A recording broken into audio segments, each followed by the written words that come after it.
turn to Dr. Joel Selanikio. He's an award-winning physician and the CEO and co-founder of Magpi, a data collection firm with health technology focus. Doctor, welcome to the program. Thanks for having me. I cannot tell you how many people I have talked to who say, why get the flu shot?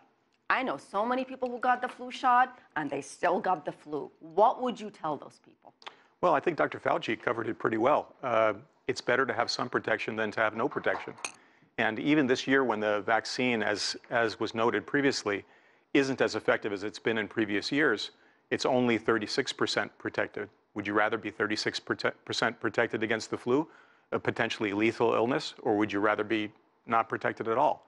So I want to be 99.9% protected. And then you're going to have to stay in a box with a mask and never go out. But I think people get the hand washing part, but they think that you know, the flu is just a bad cold. I'm not going to bother to get vaccinated, and that's really a mistake. Well, that was my next question. How do you know the difference, especially in young children, the difference between a common cold, many of the same symptoms, and the flu? And at what point should you take those kids to the emergency room?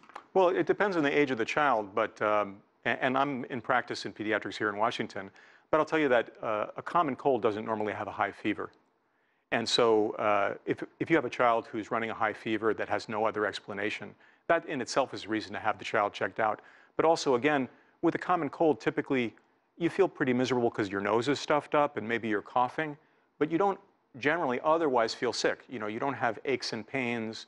You're not out of it. You know, having a flu and having a cold are totally different things. When I have a cold, I can think clearly. When I have a flu, when someone has a flu, you can't really think clearly. It's really more of a systemic illness.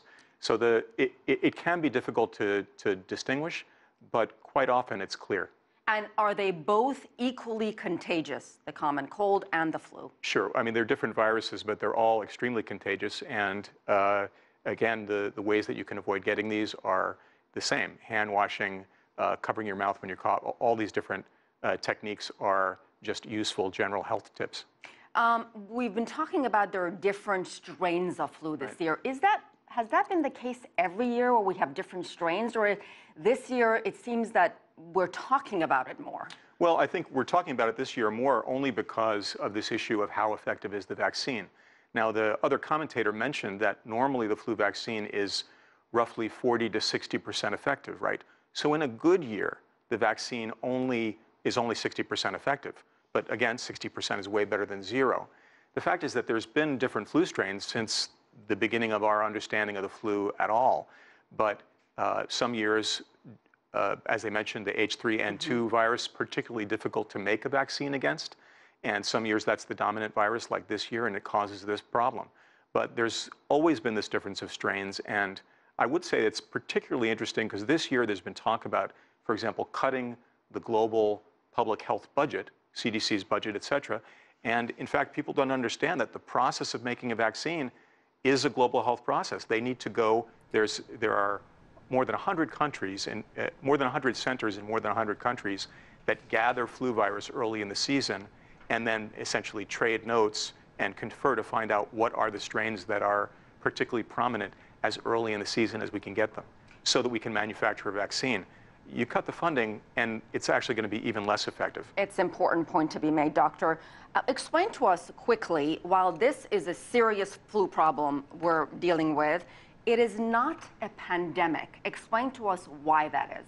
Well, I mean, first of all, keep in mind that although, as Dr. Fauci mentioned, this is shaping up to be one of the worst seasons we've had in the last few years, and I know that now, I think as of this morning, CDC was saying we've had 84 child deaths this year, which of course is a terrible thing. But I think we had something like 78 child deaths last year. So we're now, of course, last year the season is over. This year we haven't stopped counting yet. We're still in the middle of it. So it'll probably be substantially more than last year. But you know, back in 2008, 2009, we had a particular strain of flu, and you know, if you can remember back that far, we had something like 300 child deaths. So again, if you look at a graph of this, it's really going up and down. So again, in terms of a pandemic, we're not really even near kind of historically, let's say, 10-year highs for a particular flu season. All right, we'll have to leave it there, Dr. Selanikio. And I butchered the company. It's Magpi. My apologies. Not at all.